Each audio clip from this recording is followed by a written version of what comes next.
Hello and welcome to Vergecast, the flagship podcast of the agentic era. That's where you just send us requests and David has to do them. But we say it's AI. Like every other AI company. I want to be clear. That is how they all work. Tesla's robotaxis, fleet of human operators waiting in the background to pounce. It's just how it works. There's a lot going on this week. I'm your friend Neil. David Pierce is here. Hello. Waiting to take your commands. David, memorize this list of names and then make new names. What I want to talk about, which is just your bad websites made AI necessary. Yeah. This is what I've come to. Richard Lawler is here.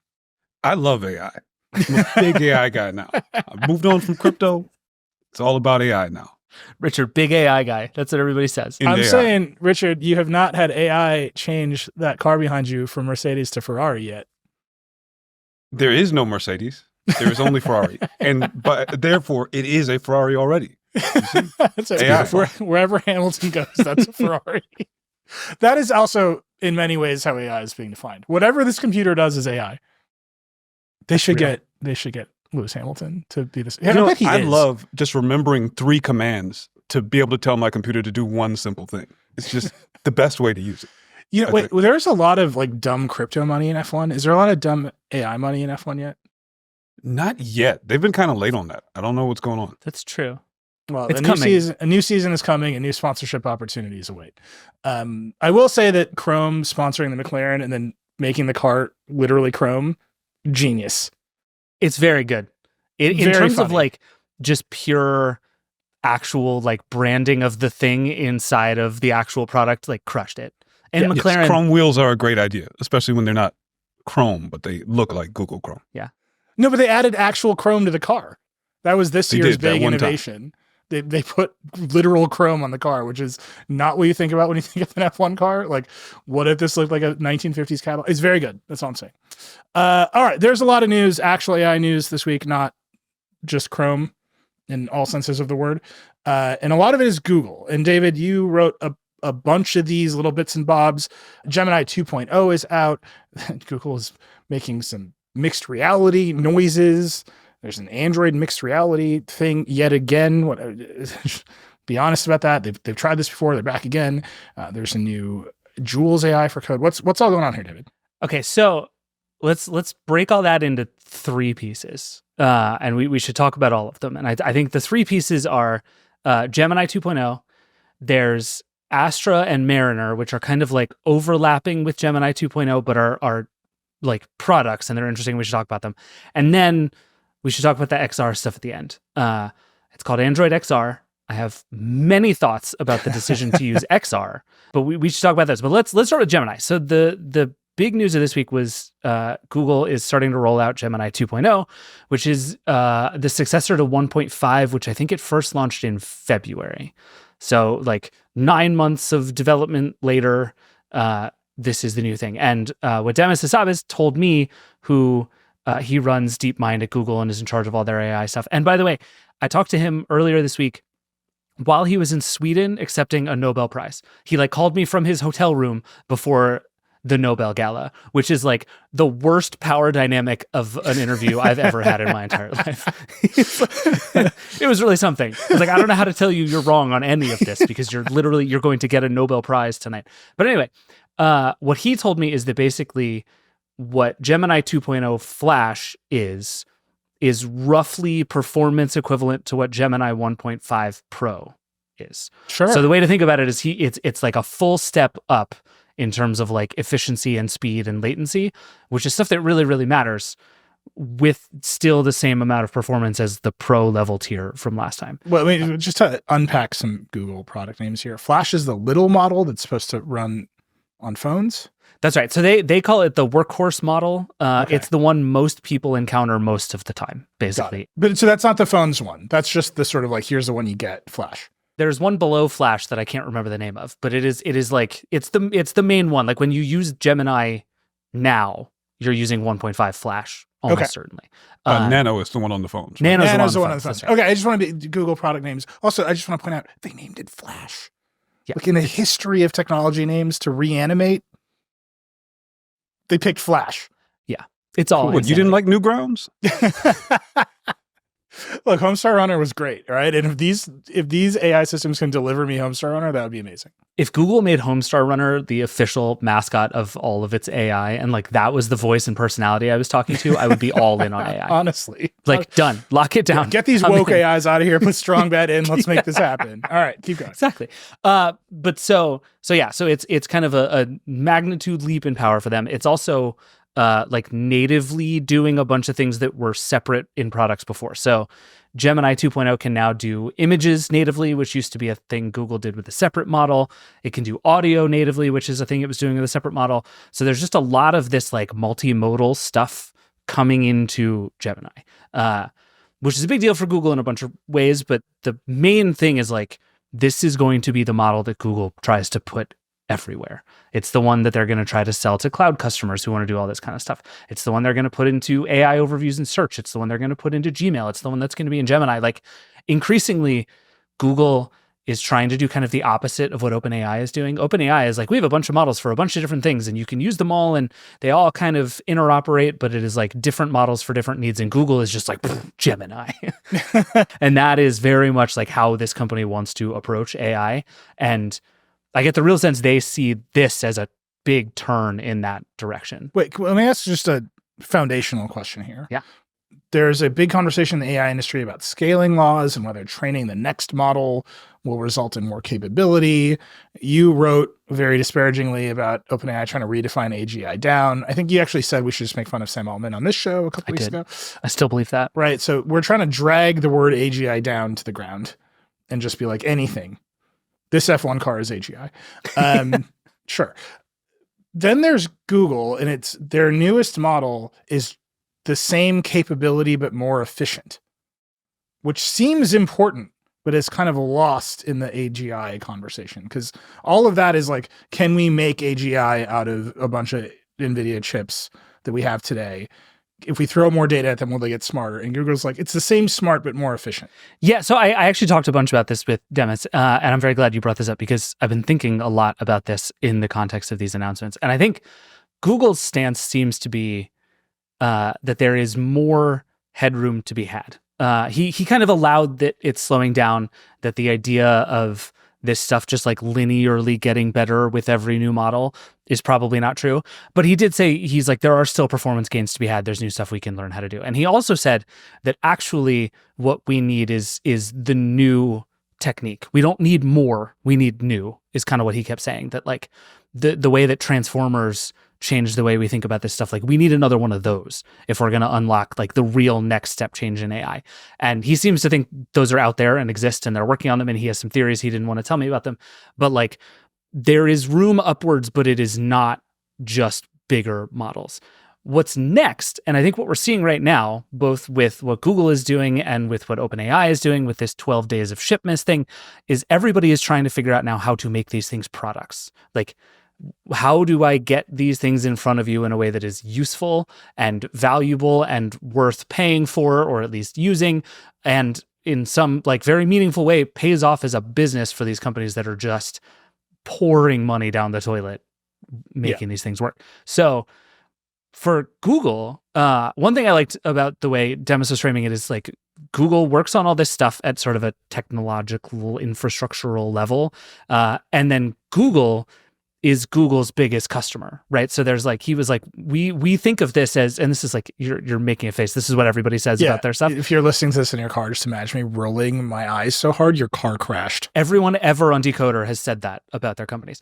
But like, it's true in a lot of cases. And I think it's true in this case too, that like what Google needs is for Gemini and Gmail to not run Google out of business because it's so expensive to operate, right? And so the idea of making this stuff faster and more efficient and lower latency becomes really meaningful, not only because Google is in this like incredible arms race with every other cloud company to offer AI services, and this stuff is being really quickly commoditized. So being able to say we are the cheapest and the fastest is becoming very powerful very quickly, but also like it matters to Google's own products in a pretty big way. So like he kept getting really excited about efficiency. And I realized he's like, oh no, like you're serious. Like this stuff, this means you can build this into products in a way that is like, that works at scale without just absolutely hemorrhaging cash the whole way. Yeah, but I mean, we should talk about those products, and we will. But I just want to say this very clearly, and I'm the person who interviews all the CEOs about their costs.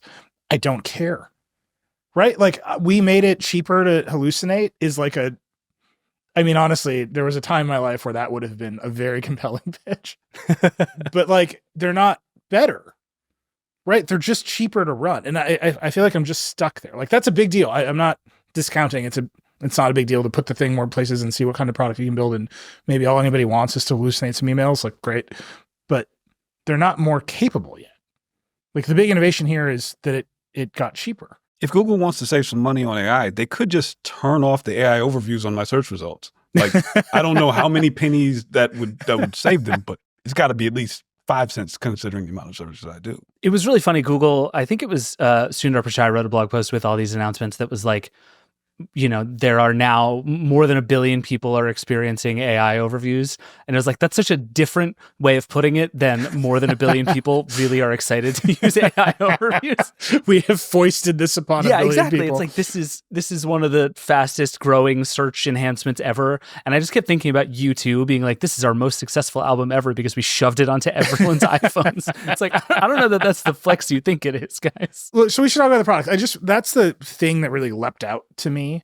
Is we have very quickly moved on from talking about the models getting more capable and like we're worried that these are going to be super intelligence level extinction events for us to maybe Sam Altman will just say it's AGI because he wants to because that'll get him out of a Microsoft contract or something will happen and it'll boost his stock price when they go public.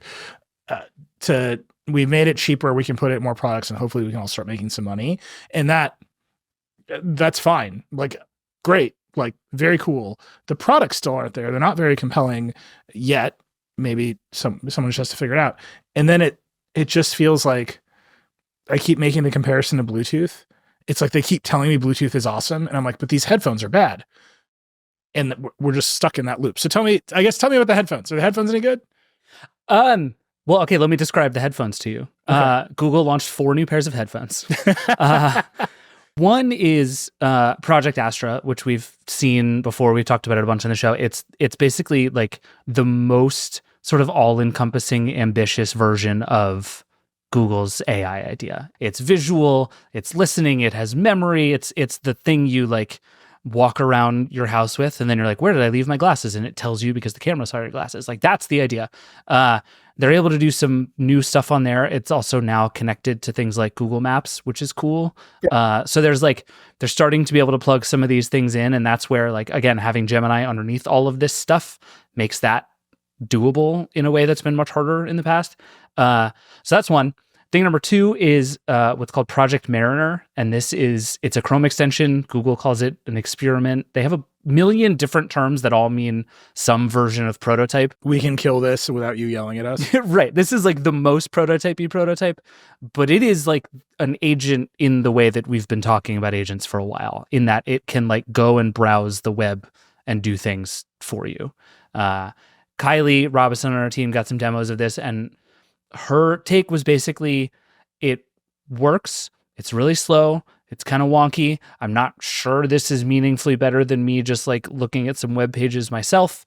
But one of the demos they give is like, look at these web pages and find the contact emails for me. And it will actually go and literally click around the pages and try to find the email for you. Can we talk about that one for a second? That was the one I was talking about right at the beginning. Yeah. The request, and you've got to see the video, and we put a screenshot of it on the site. But the request is absurd to me. It just starts off with, memorize this list. What does memorize mean to a bot? Like, if I gave you a list, I assume that you remember it now. If you were a computer, because that's what you do. No. These computers are on drugs, Richard. And now I have to tell the computer to memorize. And then somewhere else in the command, it also said, remember again. So now I have to remind you to remember this thing, to go do a thing. And then in the context box, it tells you the results are unreliable, like right below it. So I'm telling an unreliable party instructions that it can't follow. If I was going to have someone screw up a task, I would just do it myself. like what is AI doing for me? But no, this lets you screw up higher value tasks. Right. This fails to get a bunch of email addresses while you crash a bike. Like you're doing something else. There was a good one on there too in the Project Astra demo video. it starts and ends with a guy trying to get into an apartment building, and the first thing he does is he's like, look in my email and find the code to this front door, and then remember it. And it's like, I had the same reaction. It's like, first of all, it's just in my email. Like, it can just look in my email every time. Who is remembering anything? And then at the end, he's like, what was that code? And it's like, the code you asked me to remember. And it's like, no, it's still just the code in my email. Like, what are we accomplishing? You just look at the email again if you want to. It's fine. Like, now I have to remember the conversation I'm having with the computer about the thing I'm trying to do. Right. I have to tell you what I've told you so that you can tell it to me again. And it's just like, what is just tell me the code. Just what is the code? We fixed this. You let me pin notes on my phone screen, and then I had the code. Yeah. There's a lot of weird UI around this stuff. And the question of like, what is this actually accomplishing that is AI and is new? Hard to say. Again, I can't stop talking about the fact that hacking your way into like pretending to use a web browser on my behalf is not impressive and not interesting. Like, do other things. Well, so let's split these two up. Astra is interesting, right? Because we're the same day that Google announced all this stuff, Apple announced iOS 18.2, released iOS 18.2 with visual intelligence. Yeah. And hey, look at something and tell me about it.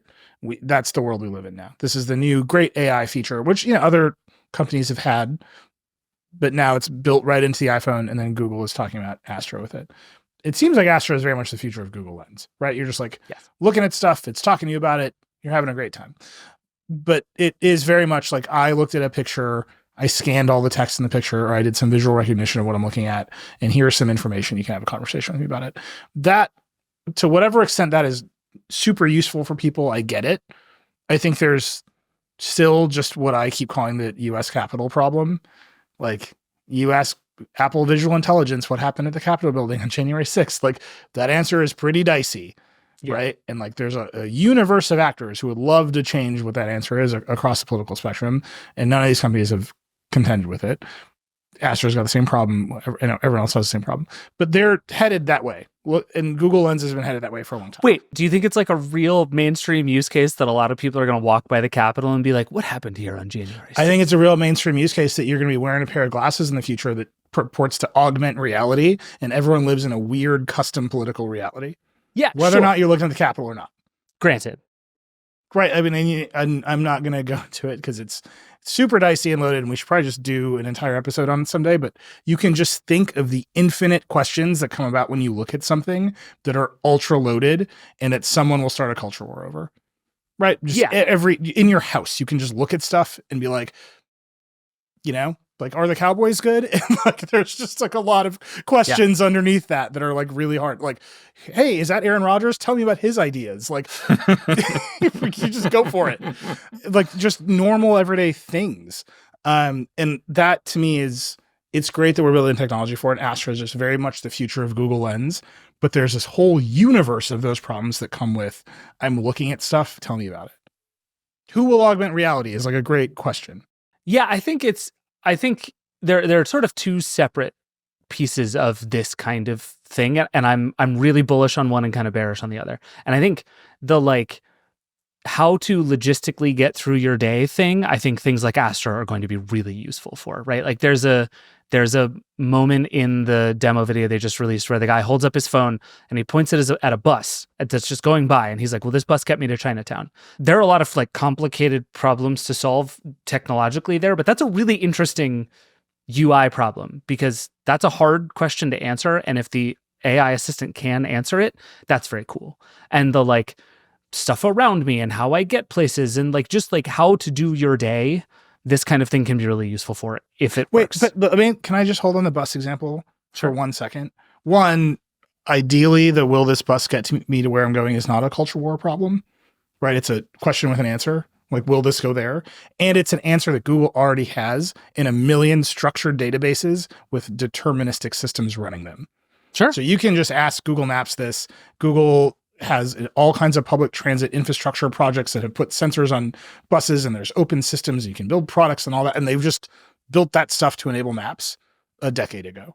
And so now you've got a conversational layer that is a new interface for that, where you're just like, look at this. I'm asking about it, figure out what that is. And then it parses that into a structured query for its existing Google Maps systems and delivers you the answer in a natural language way. And so really you've just built a new interface for the existing good system that works. And I think that's very powerful. All the good AI stuff is exactly that. Right. And that's like one, and when people talk about it, being a platform shift, like that's the one I see. Like we made a click wheel and now we have iPods. We made multi-touch and now we have smartphones. We made natural language UI that is pretty good, and now we're going to get a bunch of other stuff. We made a UI that can listen to a song and tell you about it. Right. Yeah. There's like a lot of that stuff that I think is cool. It's the next turn where it's like, because it's a conversational natural language UI, you expect it to have conversations with you and like be a useful companion. And that's where it just always seems to fall down.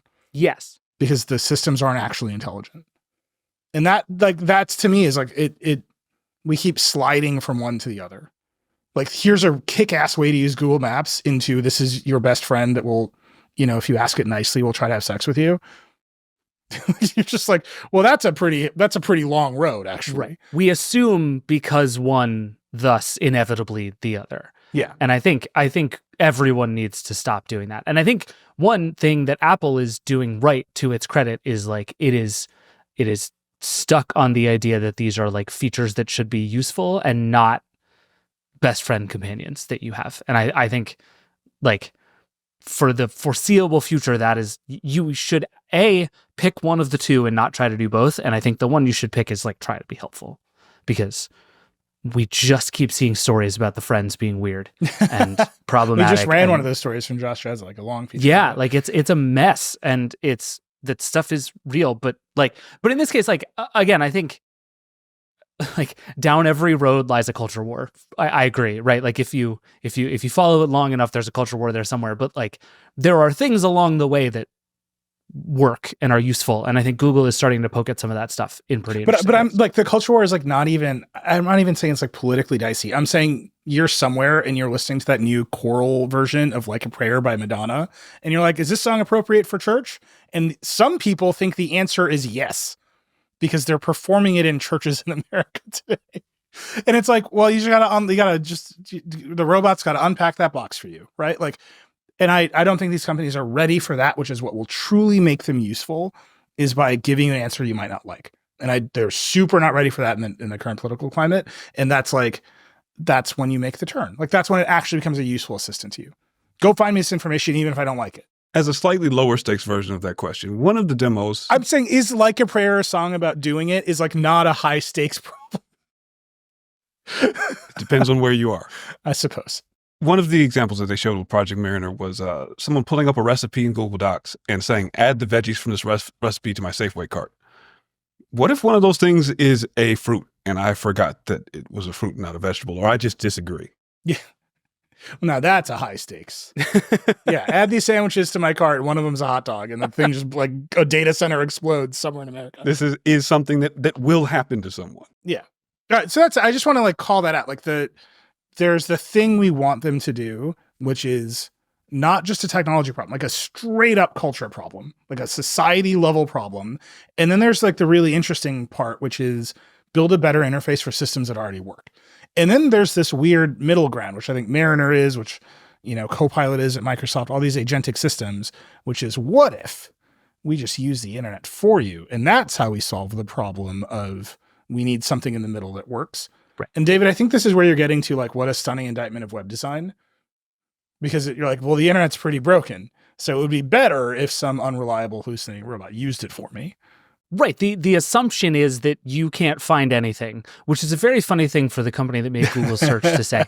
But yeah, we're at a moment where it is perceived to be easier to ask this thing to go find a contact email address than it is to just go find the contact email address. And again, like, I think a place we are landing that is very funny is that all these companies are slowly discovering that the most useful thing their tools do are really boring and really like back of house accounting firm kind of stuff. And that turns out to not be very interesting to like a mainstream public that you need to get excited about using your products. So they're stuck in this place of all these companies are actually playing like a thoroughly B2B game and just pretending that they're making like huge strides toward mainstream consumer products. That's all fine and good. And I think like, Neil, I think you're really like, you're right to be hung up on the fact that these things get some things wrong, but also like people use them anyway. Yeah. Like it like this thing will write my email for me and it will make 2 weird mistakes, but then I can fix them and send it. And that's better than having to write the email from scratch. Or not fix them. Yeah. As we are learning every single day, the answer is not fix them. The answer to some extent is read them out loud on cable news. The answer is Hunter DeButts. Will save us. But yeah, and like the Hunter DeButts will like go down in history as like, I refuse to explain. It's there. You can look it up. Yeah. Ironically, if you Google Hunter DeButts, you'll get correct information about what we're talking about. But anyway, I just think we're at a moment now where the question for all of this AI stuff, just to bring it all the way back around, is what is any of this actually useful for? And I think the truth is the models that we have now are better than we need for a lot of things and vastly like a million miles away from being good enough for what everybody keeps talking about, right? So now the question is, okay, we're not going to build the perfect thing for a long time, if ever. What can we do with what we have now? And that's where things like efficiency come in, because at some point, like running a business costs money and you have to be able to do these things. And if you can make them cheaper, more people can use them and find new things to do, and like on and on and on. But the question is like, okay, if you just take the technology we have right now and you don't pretend it's God, what is it good for? And that is the question Google is starting to try to answer. It's the question OpenAI is starting to try to answer. That is like the question of 2025 is like, what is any of this actually useful for? Because there are answers. They're just not as like, they're not God and they're not fire and they're not the Industrial Revolution. So what are they? It's like a tour guide and an extremely unreliable personal assistant. Which, to be fair, is not nothing. Yeah. It's not nothing. And I can see why they're compelling, and I can see why. I mean, just the demo. I mean, Richard, you already brought it up, like the Google demo of Mariner, where you're just like looking at a recipe in Google Docs, and you just ask it to go build you a shopping cart on a grocery site, and it just like does it for you. Neat, like legitimately neat. Very slow, so slow that the Google PM literally saw Kylie noticing how slow it was and said, "That's the elephant in the room. That it's ponderously slow." Right, but like they know they know it. They're not hiding from it. It's a research demo, but like I'm stuck at the systems are not themselves capable, so they are free riding on other systems that can do the thing. The grocery site has to exist and work, and it needs to have a database of all the food in the grocery store, and then you need to be able to put it in a cart, and like all that has to work and be profitable and sustainable. And then on top of it, you're just like, and then this robot will cost $20 a month and like do it for you. And eventually you're just like, what if this undercuts all of that? I keep calling this a DoorDash problem, where DoorDash has to exist for a bunch of these services to get you a sandwich. And if you just sort of delete DoorDash's business by cutting them out of the equation and taking you, the customer, away from DoorDash, like how is anyone going to get a sandwich? Like you need this big traditional deterministic logical computer with a database that is reliable doing a bunch of work so your natural language interface can be useful. And I don't think anybody has solved the problem of like, how do you keep DoorDash in business? Including DoorDash. I'm not just speaking on DoorDash, whatever, Uber, right? Like Rabbit's just like, we're going to click around Uber's website. All of these middle companies, these like Web 2.0 companies that digitize the interfaces for very physical things, like they were pretty vulture-y in their times, right? Like Uber is the biggest taxi company in the world, doesn't own a single taxi. Airbnb doesn't own a single hotel. Like that's the joke about those businesses. And now they're under pressure from AI systems that might use their interfaces and never show them to a user. Right. And it's like, this has to go somewhere that is actually useful for people. Well, it's a weird thing because you have all of the AI companies would agree with you, but they see that as a strength and not a weakness, right? Where what they're saying is, okay, we are going to have an army of service providers who just invisibly do the job on your behalf. And you don't have to worry about who they are. You don't have to go to the DoorDash website every time you want to order McDonald's. You just order McDonald's and we'll get it done for you. And DoorDash or whoever will be our provider of choice to do that. they would call that a victory, right? Because I, as a consumer, I shouldn't have to interact with DoorDash to get McDonald's. I should interact with McDonald's. But what they've actually done is A, insert another step, and B, completely commoditize all of these providers in such a way that they will eventually just crash them all in an incredible race to the bottom to be one of these providers. And so it's like when all the carriers got really nervous about being dumb pipes, and so they bought content businesses. It's like there is another turn of that coming where Uber is going to be terrified of being abstracted away by all of these AI companies, and so is going to do more to try and get you to use Uber, and it's just going to get really weird as a result. Or it's going to just raise the price. Or it's going to raise the price. Yeah. Or it'll raise the price for the AI systems. So an Uber costs more if you book it through AI than if you book it yourself in the app and look at an ad for Uber Eats. Yeah, it's just the next generation version of the App Store tax. And I think we're just going to see a bunch of this stuff play out. And every time everyone talks to me about these agents, and Google in particular is in a very privileged position because they run Chrome and they run search. And like one of their deep research preview that they released in the same set of releases where it's like, go research a topic for me, and it comes with a research plan, and then it goes searches the web for interesting results and then delivers that research back to you. Well, that's just Perplexity. Right? It's just Perplexity by another name, and Perplexity is in a bunch of trouble because it's not paying any of the sources it's using to scour the web in that way. And it's like, at some point, all of the people who make websites, us included, and I feel like Disclosure, the company has some sort of meandering deal with OpenAI that hasn't really resulted in anything as far as I can tell, but like, there it is. Like all of these companies are going to say, well, we make the information. We make the interface to book a taxi or whatever it is. You have to pay us, because if you just take the customers away from us, we will go away and the bots will be useless. And I think that economic reality will result in some payments, whether or not the lawsuits or whatever result in payments or blocking robots.txt, but it has to be coming. And I think it's going to like follow the same pattern everything else follows. Like Uber will be exclusive to Copilot and DoorDash will be exclusive to Gemini. And like, that part's going to suck for a long time. Yes. Or somebody is going to figure out how to like do the hack to make it work, whether the companies want it to or not. And then we're going to have an entirely different kind of mess. And then a new generation of college students will be radicalized by Napster. And then that's how we will be for Vendetta, my replacement. It'll be great. We got to take a quick break, but talk about this XR thing really quickly. Yeah. Okay. So, Android, how it's Android. Imagine if smart glasses were a thing. And if Google just did Android again for those. That's what Android XR is. And basically, Google has been at this smart glasses thing for like 15 years now, maybe, has tried a bunch of things. Do you remember Daydream? Daydream is one I had forgotten about that I just randomly rediscovered today. Daydream existed. I wrote a whole thing about it for Wired a million years ago. Completely forgot about that. But anyway, so Google announced like a developer preview of Android XR. It's basically what you think. It's immersive versions of some Google apps and some Gemini stuff, basically. The underpinning of all of this is the assistant Gemini stuff that you might want to wear on your face. That's sort of the big theory. They have a bunch of hardware partners. I've been hearing from like every company that wants to sell you glasses over the last 2 weeks being like, we're doing a thing with Google that we can't quite tell you about yet. That's Android XR. So starting next year, I think we're going to start to see real development and hardware products. It sounds like Samsung is going to be the first out of the gate with like a real honest to God Android pair of glasses. But it seems very clear that like Apple is trying to be the Apple of your face with the Vision Pro, and Google is very happy being the Android of your face. I think the question of whether Google is going to make hardware is really interesting. Google's made a bunch of prototypes and gave us some indication this week that it is interested in them being more than prototypes.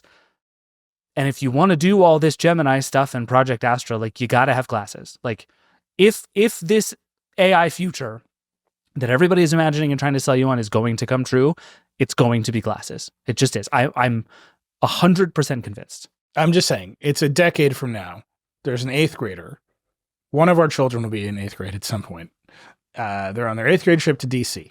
They're wearing their glasses. They look at the Capitol and say, what happened here? What are some notable events in American history? Does it say an insurrection, or does it say it was a day of love? And are the answers on 2 different 8th graders different?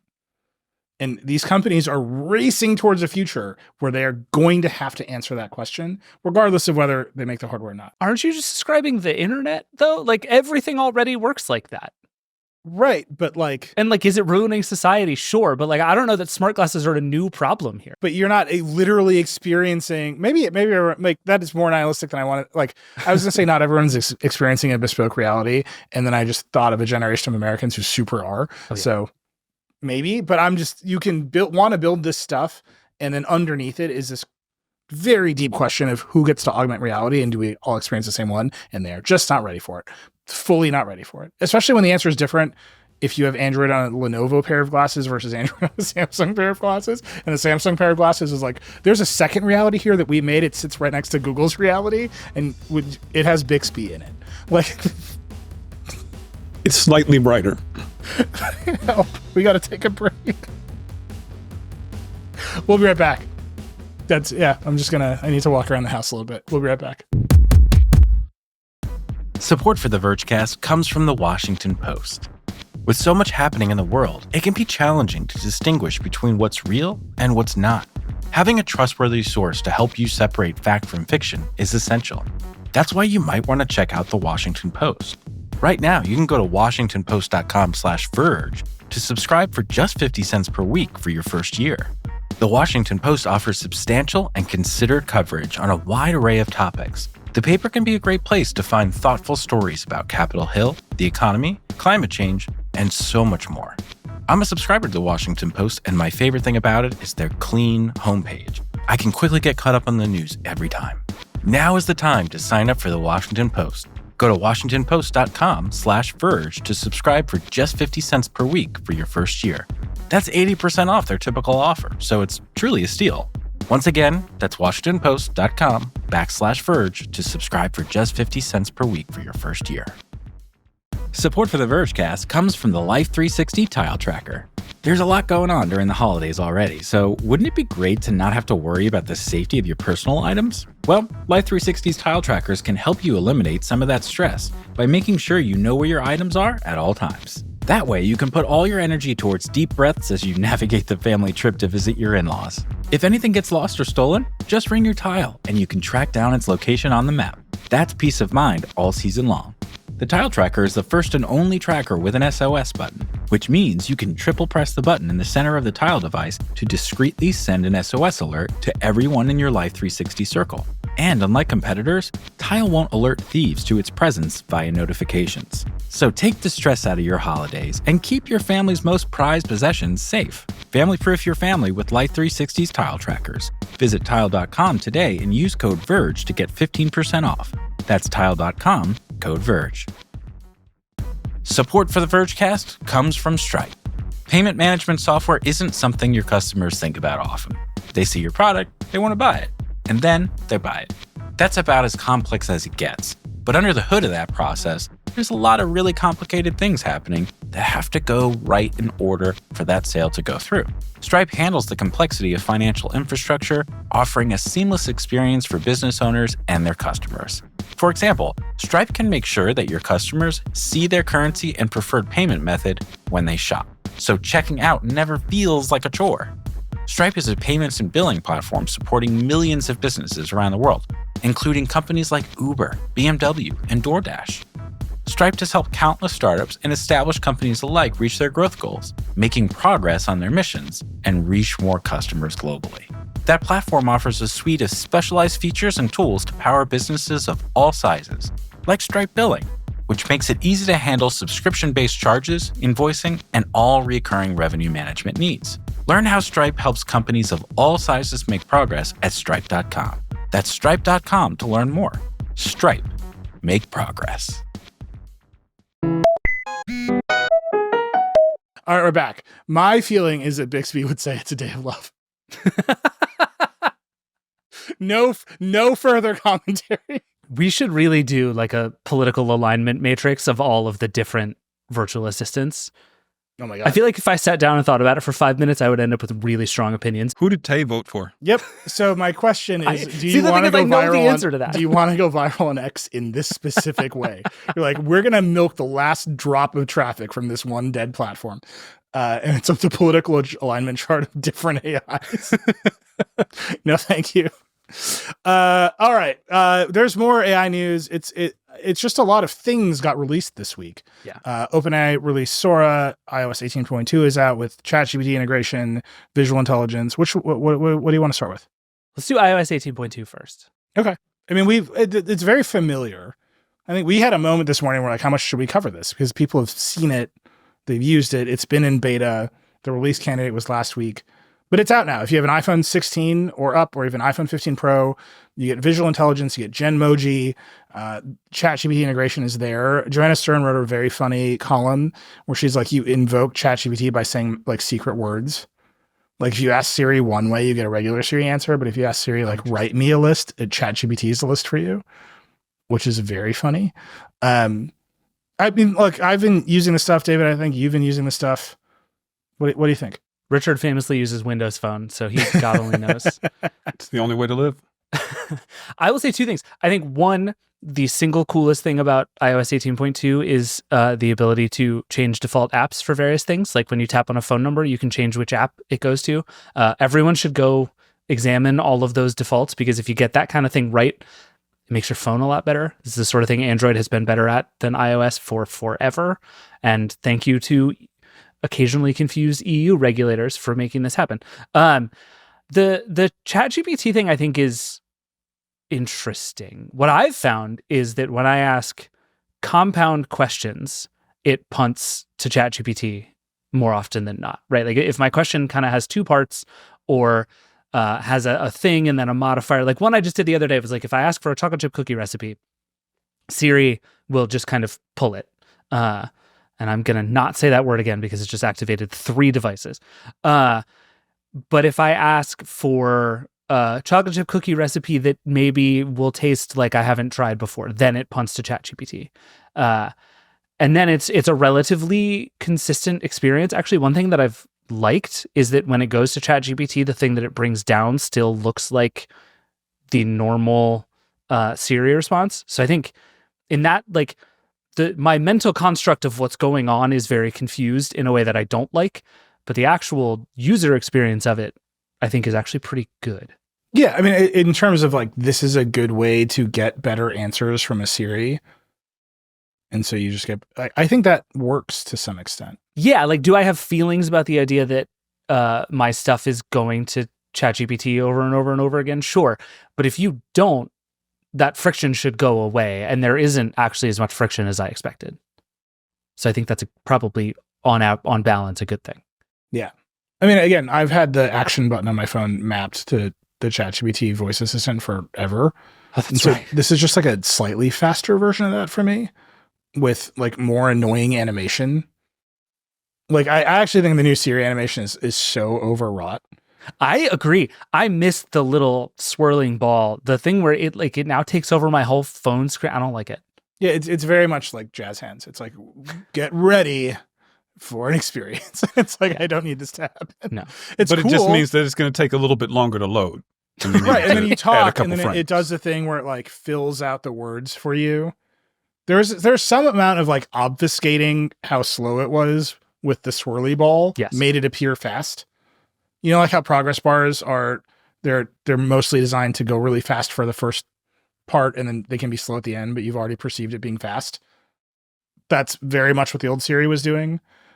And now it's just like, everything's glowing and you can see the world's, and it's like, I don't need to see the mouse running the wheel, guys. Just like, let me know when there's an answer. I think that's right. I had actually not really ever thought about Siri as a spinning like Mac style beach ball of loading things until it switched to this, and then it is so desperate to make it seem like something is happening at all times because it's slow. So it's just like, look at these beautiful pink and blue swirlies until it finishes, which it will do eventually. it's like all right, this is actually like pretty good design on top of a pretty bad system. Yeah, I will say, I mean, it is again the natural language capabilities. That is what AI is best at.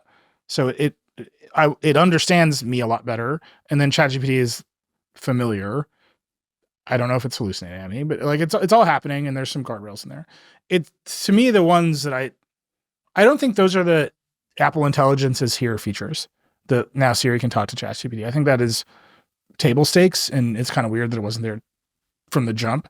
The ones that I think are big are Image Playground, Genmoji, and Visual Intelligence, right? Where the phone gets multimodal and it can now talk in pictures, like both in and out.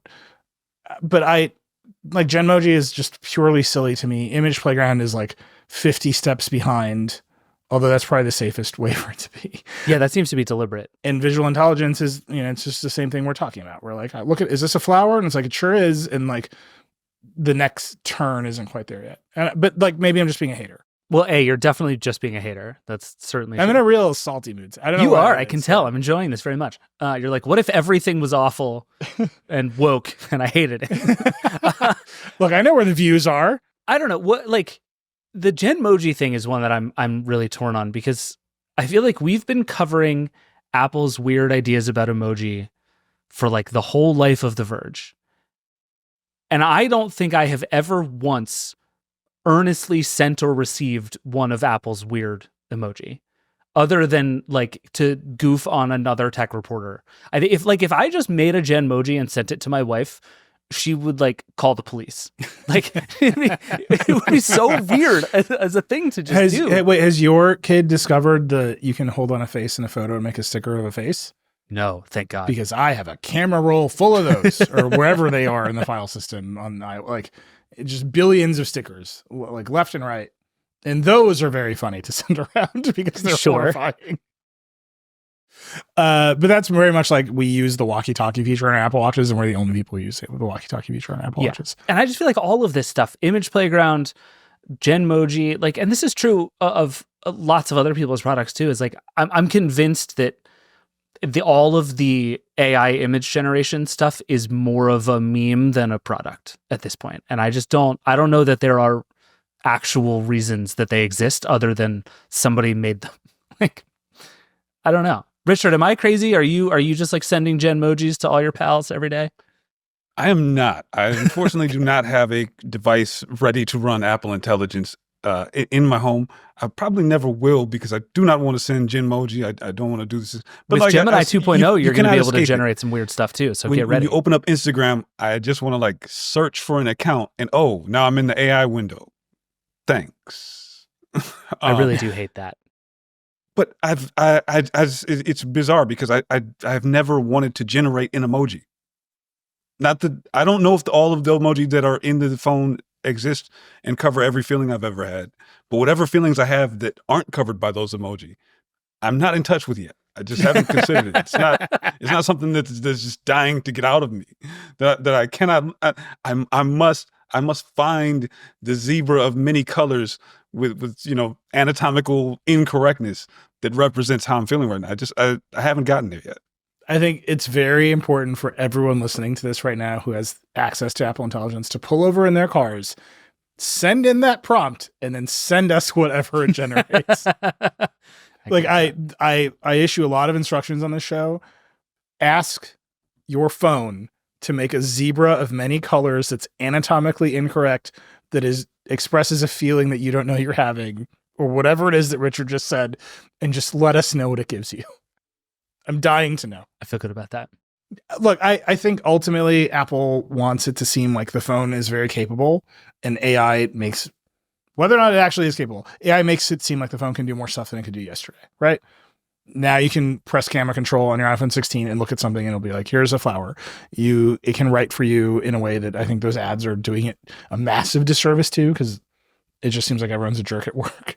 Yeah, every one of those ads is like, hey, dumbass. Want to seem like not such a dumbass? They have a real problem with those ads, because they have to find something that is so important that you have to send the message, but also not so important that you need to write it yourself.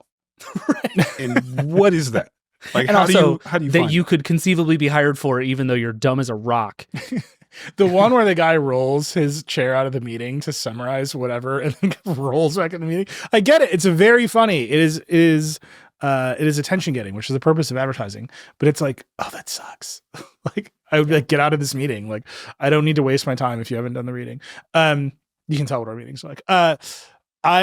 I just think like they've made the phone slightly more capable, but this big Apple Intelligence is here moment. I don't know.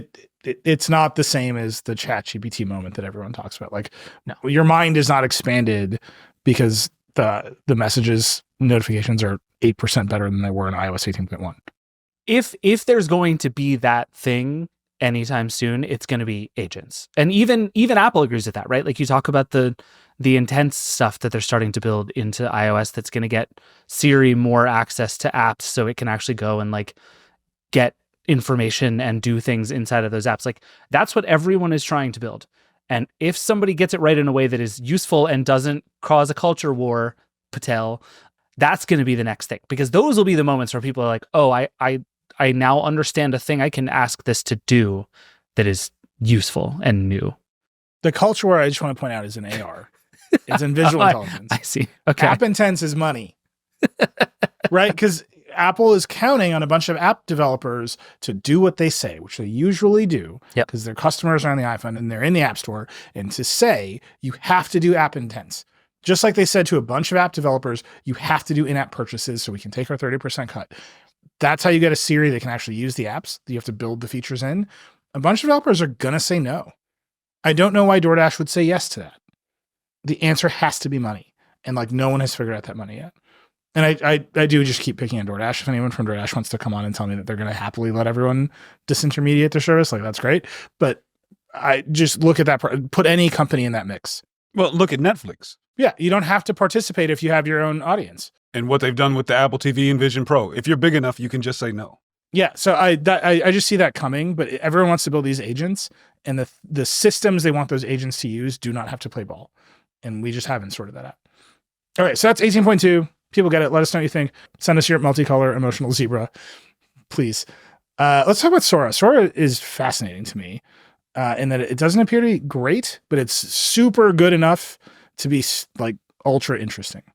Yeah, that's about my read of it. I mean, I think the Sora is so bizarre because it is another one on the list of things that OpenAI is like, this is too good. We should barely even be allowed to launch this.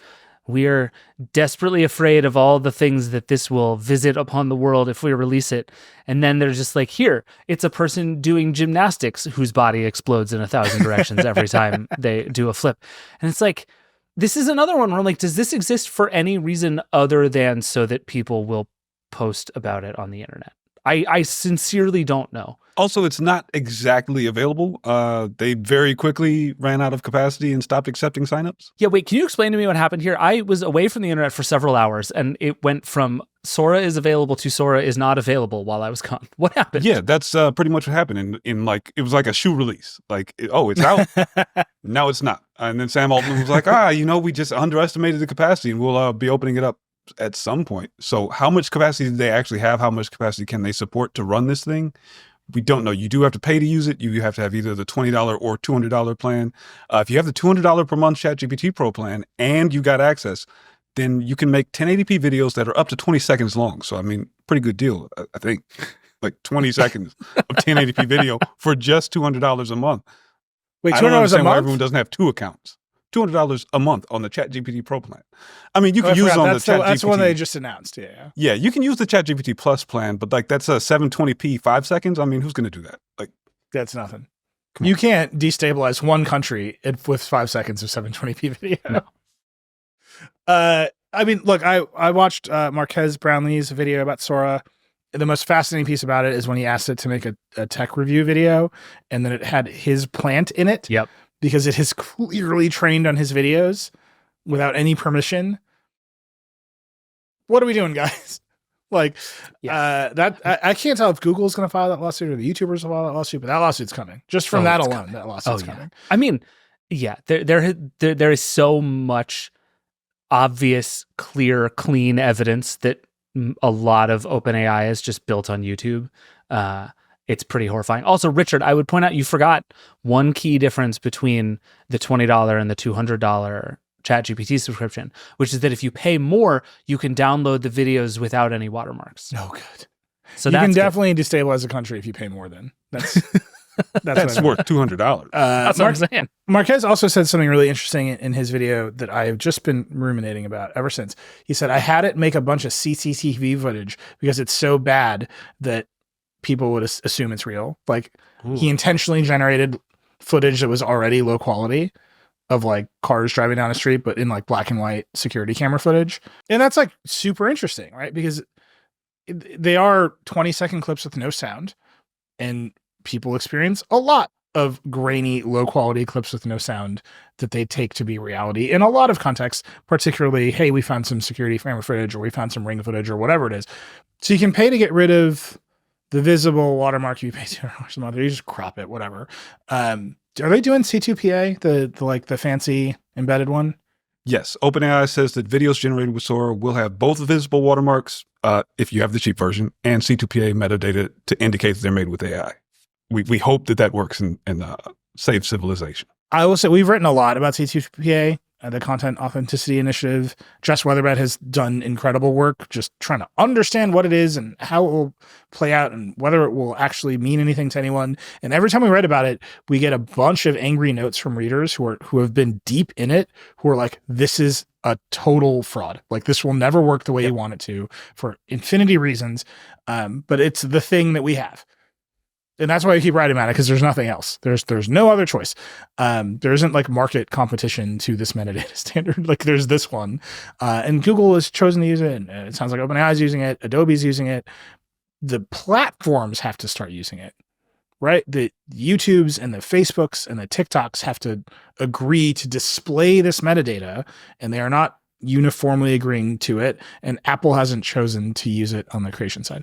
So meanwhile, all those platforms are furiously building AI tools of their own and have exactly no incentive to point out when things are made with AI. Like, who benefits from doing that other than regular people? and thus, why would they do it? Yeah, we're just headed towards, I think where we're going to end up with is a series of more closed platforms that basically guarantee you stuff from like real people, and then open platforms where it's a free for all. And maybe that's going to be good. Like, honestly, maybe it's good to be like, if I open this app, I know it's a bunch of like Hollywood movie directors who have actually made the thing. And if I open this app, who knows what random AI generated slop I will get. And like, maybe that's fine. Maybe that's the thing that breaks apart the internet in that way, or like causes that fragmentation. I don't know, but we're just at a point now where all of the channels we're used to are going to get completely infused with AI generated. I think content. the only problem with that outcome is, I think the audience split between those two different kinds of platforms would not be what you hope it would be. Oh, I think, yeah. One will be expensive. Yeah. One will have a small audience and cost money.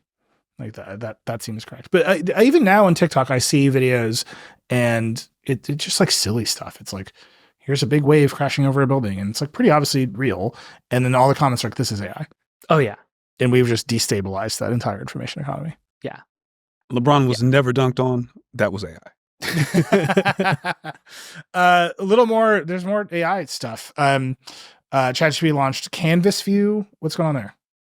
Canvas is basically the slightly more sort of interactive thing that you can do, where like if you have it write something for you, it can display the thing that it's making next to the conversation you're having about it, and you can sort of edit the thing in real time with the bot. This is a thing that Claude has been doing, Anthropic's bot, for a while. And I think it's actually very clever, right? Like if you allow for the possibility that maybe generating several paragraphs of text is the best thing a chatbot can do, this is actually a pretty good version of that interaction, where like you can have it do a thing and it generates it in the right column, and then you can go back and forth with the bot, tuning it and changing it, and you can make changes to it, and it becomes this sort of interactive thing rather than just blocks of messages, which is what we've had before. This is like the big trend here with all these chatbots, is everyone has run up against how much you can do inside of a back and forth messaging system. So they're all trying to tack on little bits of UI and little bits of features that don't feel like that, but still work inside that kind of basic construct. So I think in that case, like Canvas is a good idea. whether you're, writing stuff or writing code or whatever. It's been out, it's been tested for a while. I haven't heard a ton about it, but the people I've heard from seem to like it. So it seems good. This thing you're saying about UI across all of these products is super interesting to me. Like, ChatGPT was the moment, right? Everyone talks about it. Like, my eyes were opened. I could see the world in color. And then like 2 years later, we're like, actually, that interface isn't it.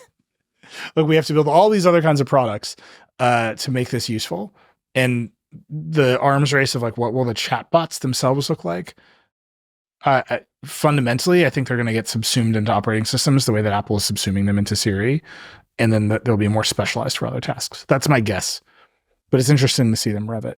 I think that's probably right. I mean, and I think like the way that I've come to frame the way that I'm thinking about AI for next year is the last 2 years have been like running towards the point of diminishing returns for the actual underlying technology. And we're there, right? This stuff will keep getting better. There might be some incredible physics miracle that changes how all of this stuff works. But on the path that we're on, this stuff is going to keep getting better, but much slower than it has before. And so now the question is any of this useful for anything? And we have not had to ask that question because we've been on basically a 2-year run for all these companies of novelty. And they've made it a really long way just by finding slightly new seeming things to do. And just the fact that I could take a picture and say, is this a flower? And it would say, yes, it's a flower, was like novel and cool and exciting. And we are at the end of that moment. And I think you're starting to see it, like the disillusionment with what all these things are attempting to do and whether they're actually good is coming, and it's here. And so the question now is like, let's assume the technology is not going to get several orders of magnitude better next year. What else is there to do with the technology that we have is the question. Okay, so here's my answer. It's the last one of this section. The most useful thing I've seen with AI yet. Reddit built Reddit Answers, which lets you just search Reddit without having to go through Google, and it has AI in it, so it'll summarize a bunch of Reddit threads. So when you search for whatever, it'll show you a bunch of Reddit answers, but summarize them with AI. That might be the best thing yet. This might be the best AI feature of all time.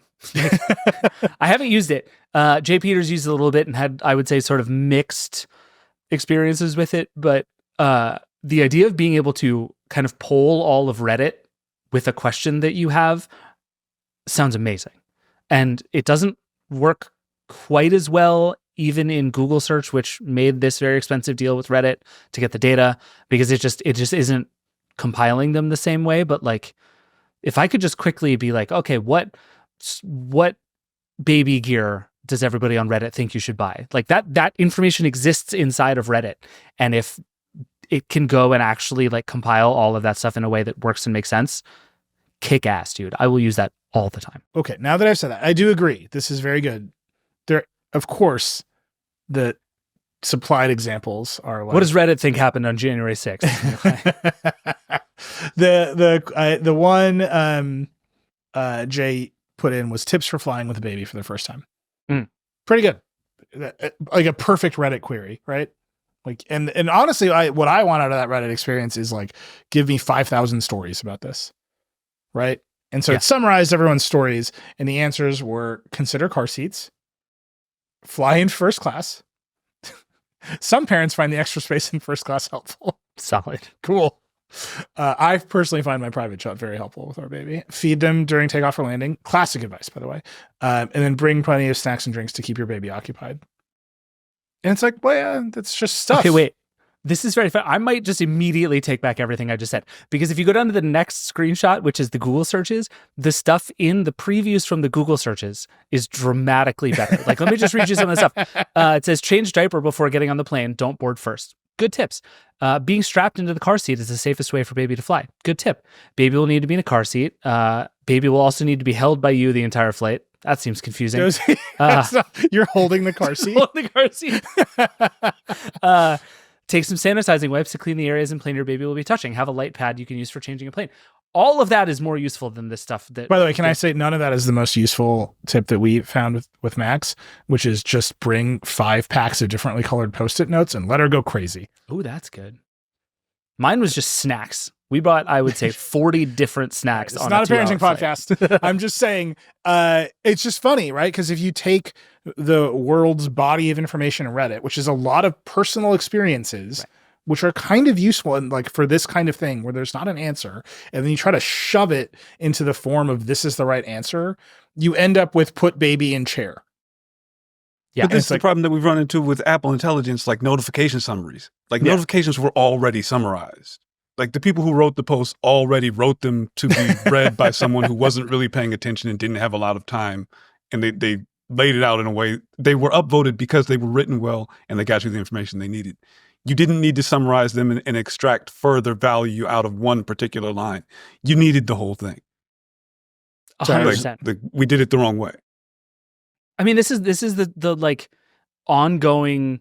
It's like it's not quite context collapse, but it is just the pure like lowest common denominatorism of AI, which is that if you take everything and you try to shove it into 2 sentences, you're going to get 2 incredibly uninteresting sentences. And I think what we've seen from some others, like I think Notebook LM from Google does a pretty good job of this, of basically it goes and finds stuff and then just hands you a bunch of sources, right? Like what I want from this Reddit thing is not pat answers in paragraphs. I want a bunch of links to like, here are the 10, like you said, Nilay, here are the 10 most loved and contentious and funny responses that we've ever gotten to this question that everybody replied to, oh my God, I tried this and it worked. Yeah. That's how you do this right. Not by saying, here is the rough summary of 12,000 Reddit posts.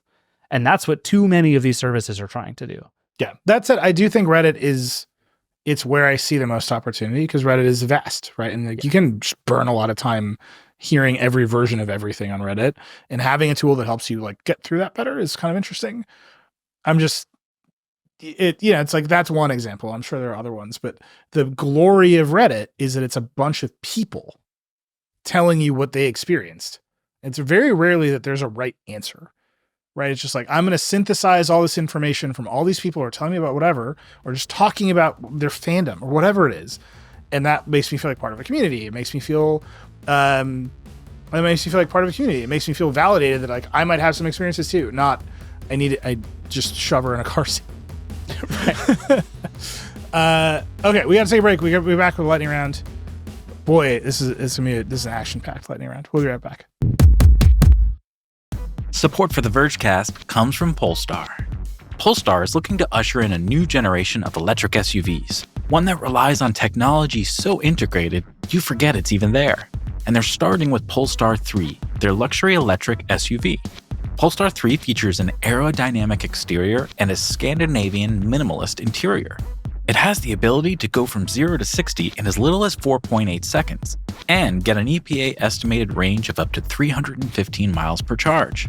Polestar 3 even lets you optimize the powertrain between performance or range mode, depending on your drive's needs. You can also say goodbye to that cluttered dashboard, because this car shows you everything you want to know and nothing you don't. You can even have Google turn on your favorite podcast, we're hoping it's this one, and be immersed in 3D surround sound by Bowers & Wilkins. Polestar 3 has a lot to offer, so if you're a driver who doesn't want to choose between spacious comfort and the agile handling of a sports car, then this might be the car for you. You can test it out for yourself at your local Polestar space. Book a test drive for Polestar 3 at polestar.com. Support for the Vergecast comes from Ipsy. Gift giving can be effortless with Ipsy. It's a beauty subscription service that delivers personalized beauty products to your door. Ipsy brings monthly beauty subscriptions such as Glam Bag and BoxyCharm right to your door. For the beauty lover in your life, it's the perfect gift. Glam Bag is a curated selection of the best of makeup, skincare, and hair care products, all curated by Ipsy's experts. Every month's delivery brings fresh selections, including top brands like Benefit, Elf, Bare Minerals, Dry Bar, Makeup Forever, and many more. And the products in each Glam Bag are worth much more than the subscription cost. So it's a high-end beauty experience without the high price tag. This holiday season, you don't need to spend time researching to find one gift to satisfy your special person. Instead, you can continue to surprise and delight them with Ipsy.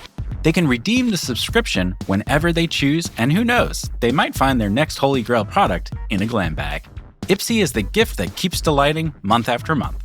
Give the gift of beauty for 3 months starting at just $50 at ipsy.com/gift.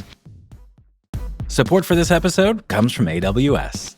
Amazon Q Business is the generative AI assistant from AWS. Because business can be slow, like wading through mud. But Amazon Q helps streamline work so tasks like summarizing monthly results can be done in no time. Learn what Amazon Q Business can do for you at aws.com/learn more. That's aws.com/learn more. All right, we're back with the lightning round. Liam, who is the lightning round sponsor? This week's lightning round is presented by Amazon Q, the new generative AI assistant from AWS. Oh, it's so good. Have we started adding the cash register sound effect? I think we only did it on the first one since you asked for the effect, but if you want that to be a regular thing, we could. I feel like we got in a lot of trouble with an episode recently by asking for sound effects that we didn't deliver. So also, if you'd like to make a Genmoji of Nilay being showered in cash and send it to me, I'm good with that. Right next to our emotional zebra. All right, lightning round. David, you wrote about this week. YouTube is still growing fast on TVs and living room. What's going on here? Yeah, so I would say statistically, if you are absorbing this podcast right now, I don't even know what word to use anymore. If you are experiencing this podcast, there is an increasingly large chance you're watching us on your television in your living room. If you are, hello. OLEDs only. If you're watching this you. on some janky side-lit LCD, I still love you. You should actually watch it. Watch it like several times, actually. Yeah, watch it on all of your different TVs just to check the resolution differences, I would say. But no, basically, YouTube put out a bunch of stats this week about how fast its living room stuff is growing. 400 million hours a month of podcast viewing is happening on TVs. Sports stuff is way up. They launched this new feature that I think is kind of cool. It's called Watch With. And essentially, what they discovered is that a lot of people are watching a sporting event with live commentary from somebody streaming and talking about it, and they're now smushing those things together. So creators are going to be able to actually do their own commentary over top of something that they're watching. And they're starting with sports, but also made it pretty clear that that's going to come to other things. So Kurt Wilms, the guy I was talking to who runs product for YouTube's living room stuff, specifically mentioned, what about an Apple keynote where there are all these creators who want to talk about it and comment on it? That's just a thing we can offer, that you can get all these different commentary streams. I think that's very cool. I'm sure Apple will have some very interesting thoughts about that. Yeah, what could possibly go wrong? Who's going to be mad about new commentary on every movie that exists in the world?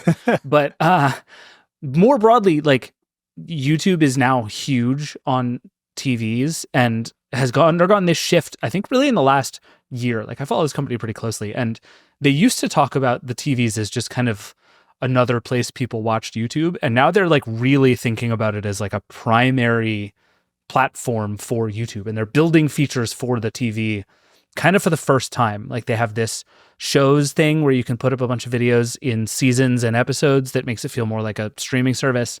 They're doing the Watch With stuff. They're doing a lot of work to sync your phone with your TV. YouTube has always kind of wanted to be Netflix in a certain way, and I think we're starting to see it push to be a little more premium, a little higher end, a little more TV centric. They're convinced they can do this without killing YouTube as a product elsewhere, but that tension feels very real to me, and I think it's really fascinating. Yeah. Can I say one thing on YouTube very quickly? We've talked about enough about our business in the past couple weeks, so I don't want to overdo it. But I have a story on the website this week. A lot of people complain that our YouTube videos on our website don't let you click the title to go to YouTube, and everyone thinks that's our fault. Because it makes sense that the publisher would want you to keep you on the website. It makes sense to people. Well, and because forever, every YouTube video on the internet, you've been able to, you hover over it, you click the title, and it takes you to YouTube. And in particular on phone, you want to open the YouTube app. There's all this stuff you want to do. Right. I hope people know that the Verge is very pro links.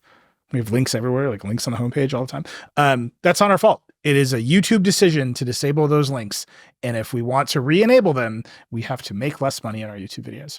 You can read the whole story. I was just very annoyed that I spent months being like, can you turn on these links back on? And the answer at the end of the day was a hard no, unless we choose to either not use YouTube at all or make less money. And I'm not really part of the business side. Maybe the business side make a different decision, but I was like, that sucks. I'm just going to tell everyone about this. And all the YouTube people just made a very sad face at me. If the internet goes back to every publisher having their own awful bespoke video player again, I'm going to be so angry.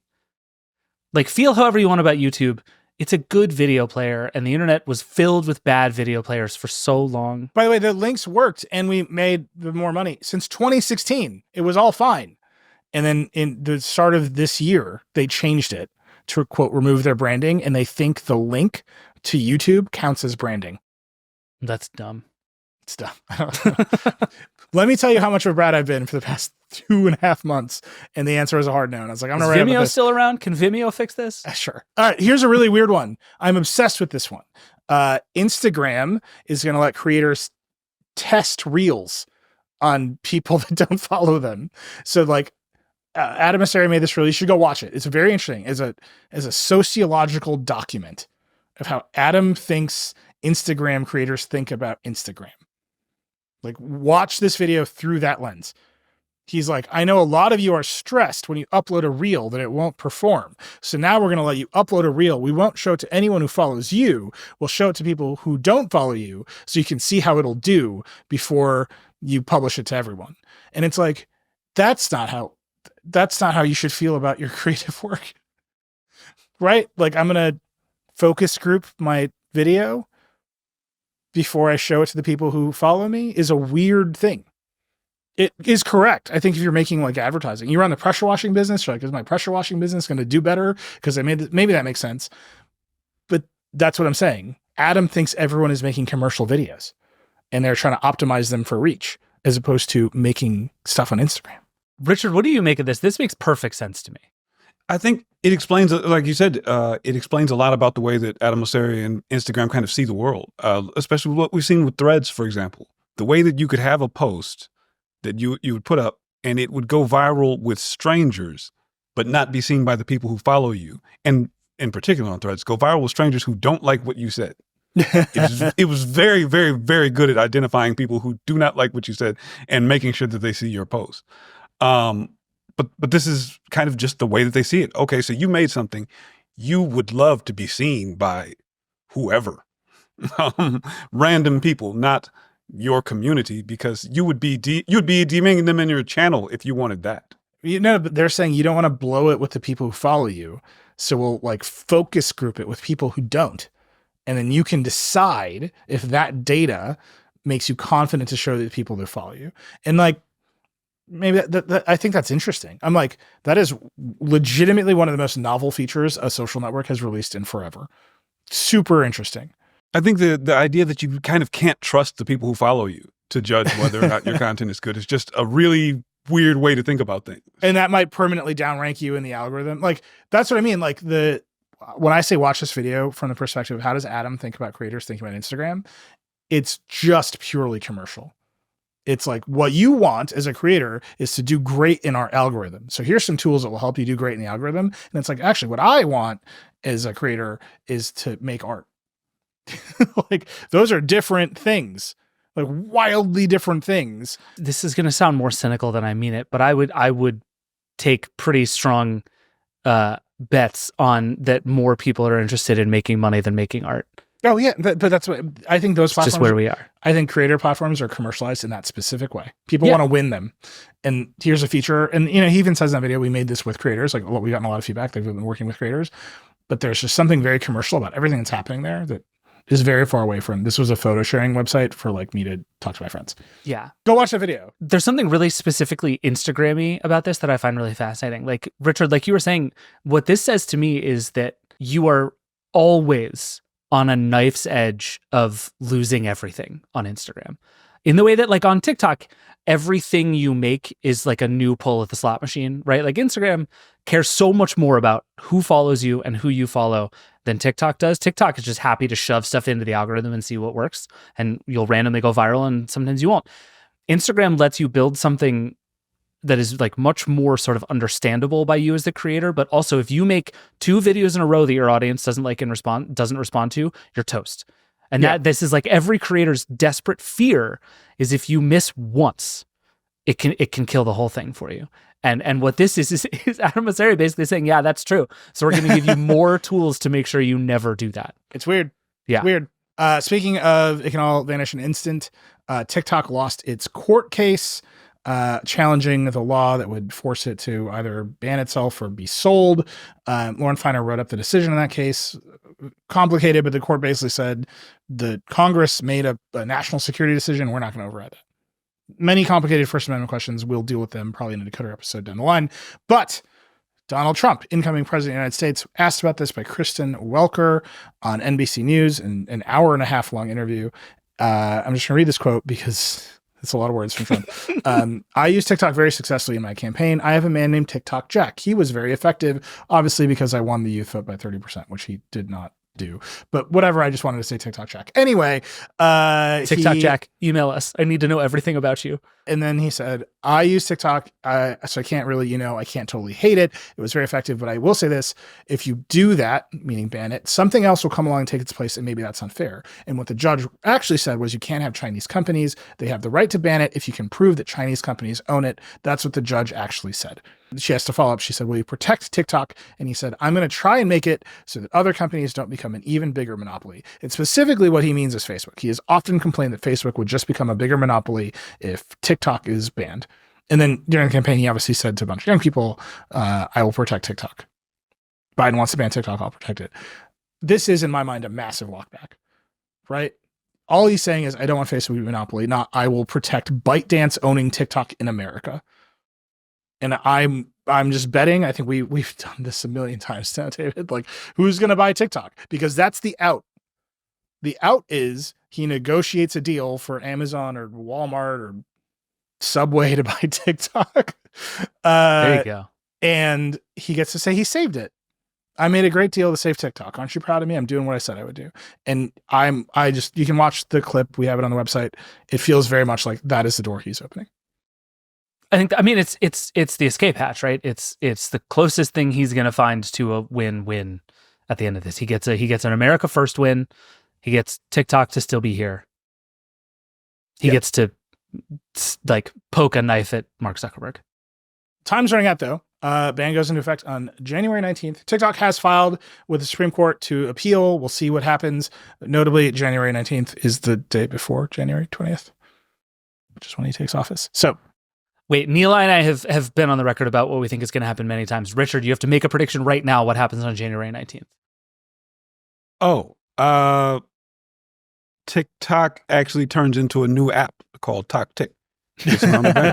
Something. It won't be owned it won't be owned in China. It'll be owned in like Malaysia or something. Like, but by a very mysterious company that just happened to come into a lot of money. Who knows where it came from? Next one, Chris Welch reviewed the Sonos Arc Ultra. He says the hardware is great, particularly the new transducers from Mate. It's a company that Sonos bought to make smaller transducers and make more bass. Loves those. App is still little something. Richard, what do you think? I don't know. I mean, it's Sonos, and they still have the problem of the app that they messed up and made everyone mad. So how's that going?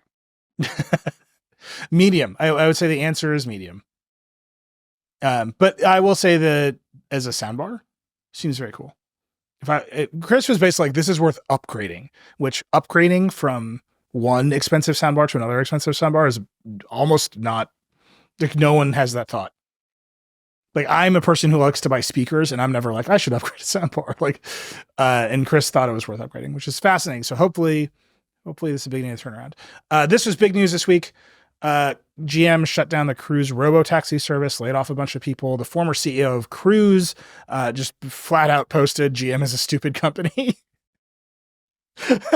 Which is great, but I think the word he used was dummies, which I like very much. Dummies is a surprisingly powerful, mean thing to say to somebody. I don't know, David. There's just like a lot of action in this world, and obviously GM is like up and down. What do you think is going on here? I think it just is starting to seem like all of these car companies got out over their skis on technological revolutions. Right? There was the sense that EVs and self-driving were going to happen really fast, and that they were going to be immediately mainstream, and they were going to become a big business. And everybody got really excited about the idea of robo-taxis, because then you have a really interesting, like, diversified business from your own vehicles. Like, you can see how they get there, but we're not there. And like, unless you're Tesla and people just keep giving you stock price money with which to have weird ideas about where to go from here, you're still fundamentally running a car business, which is not getting higher margin. It's not getting less complex. You still have to make the things that people are buying now. And it just feels like one by one, these car companies are starting to say, okay, we made these big giant future bets that just aren't coming true as quickly as we thought.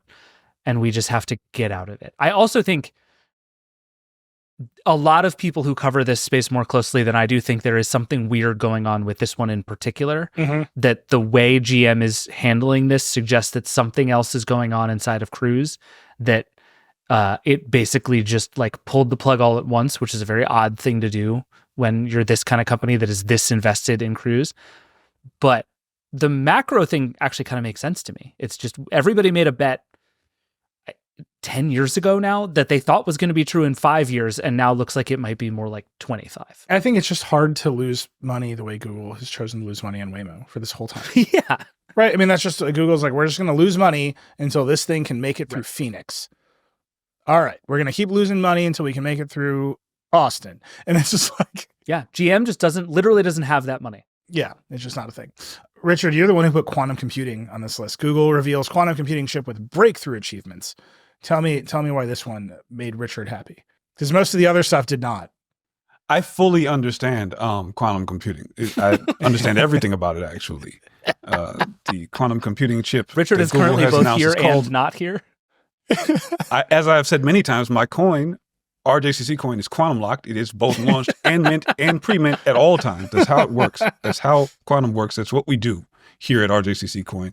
And we're going to do it on Willow, because it can perform a task in 5 minutes that would take a supercomputer 10 septillion years to complete, which may be evidence that we live in a simulation or a multiverse, maybe or maybe not. I don't really know what any of these words mean, but it happened. They have a chip. They're doing a thing. And now they're trying to find, basically, now that they've done this thing, they're trying to find something to do with it that you will actually find a use for, so they could prove how fast it is, because right now all the stuff they can do is theoretical. The answer is breaking crypto. RJCC coin. That's what's going to happen. You're already in. It's quantum. You're already in it. You already have it. I have 3 very brief things to say about this whole thing. One, everybody should read the research paper that Google did, because even Google's own researchers are basically like, this thing we did is cool, but I don't know what it is that we just did here.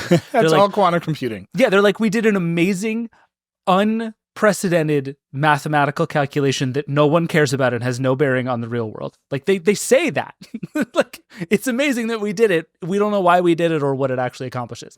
And then they're like, the main thing that we've solved here and our real breakthrough is that we've made it make fewer errors. Yeah. Like imagine if your computer was just like, sometimes when you try to move a file, it just explodes. But now our computer does that less. It still does it. It's very good. Less. I'm just saying the main purpose of quantum computing is going to be to break cryptography in specific ways. Get ready. Yeah. Get ready. But then the third thing is that they just very casually are like, this might be evidence that we're living in a simulation. And that's just like the end of they don't address that anymore. They just say it. All right, here's the last one, which is pure evidence we live in a simulation. You can now buy a Hyundai on Amazon. It's very weird. It's very weird to go on Amazon and see something listed for a price of $67,000. But there's no one-click buy. The button is like start now, and then you get kicked to a dealer. And I feel like we have to buy a car to test out if the dealer actually plays ball. Wait, that's less exciting. So I was really hoping there was going to be like a Amazon warehouse somewhere that's just full of cars. That's Carvana, right? There's the vending machine. Yeah, the car vending machine. This is I think they're just doing some pricing games with Hyundai. Right, where Hyundai sets a price, Amazon sets a price, and the dealer just delivers the car and everyone gets a cut and is happy. But there are still car dealers involved. And I assure you, at some point, they're going to be like, and we've marked this one up. We filled the tires with nitrogen. So now that's an extra $6,000. Like that's car dealer stuff, right? If anyone wants to buy a car on Amazon and tell us how it goes, I'm dying to know. If you just want to cut me a check for $65,000 so we can buy a Hyundai on Amazon, we will accept that money as well. But I'm kind of dying to do this because I want to see if the dealers play ball. This is so bizarre. It's weird. Amazon will give you a $2,300 gift card if you buy a car through Amazon. It's the future, man. It's like kind of like a tax break, but it isn't. The weird thing is the car only works on Kindles. And that But I want them to link up with Bring a Trailer so I can just go on Amazon. And like somebody's Merkur XR4 Ti is up there and I'm just like, yeah, buy it now. And then it shows up at the house the next day and I have to explain that. That's what we need. They bring you the whole thing and then the delivery driver just hands you the keys and walks away. My cousin in New Jersey has absolutely impulse bought a car and Bring a Trailer and had like a 1980s Mercedes roll up in his driveway. And his wife is like, what's going on here? Like you can absolutely impulse buy a car and Bring a Trailer. That's a real thing that happens. All right, we got to get out of here. This is a great one. Richard, thanks for being here. And I want to call out one story, which is maybe my favorite story of the month so far. Kristen Radke, our creative director, and Amelia Halliday-Crales, our photographer, went to Pantone's launch of the color of the year, which is called Mocha Mousse, which is brown. So they went to a party for the color brown. Kristen was horrified because she was accidentally wore brown on that day. But then she got to the party, everyone else was wearing brown. It's like a perfect Verge story. Everything's great about it. Go read that story. The photos are amazing. That's it. That's Vergecast. Rock and roll. And that's it for the Vergecast this week. Hey, we'd love to hear from you. Give us a call at 866-VERGE11. The Vergecast is a production of The Verge and Vox Media Podcast Network. Our show is produced by Liam James, Will Poor, and Eric Gomez. And that's it. We'll see you next week.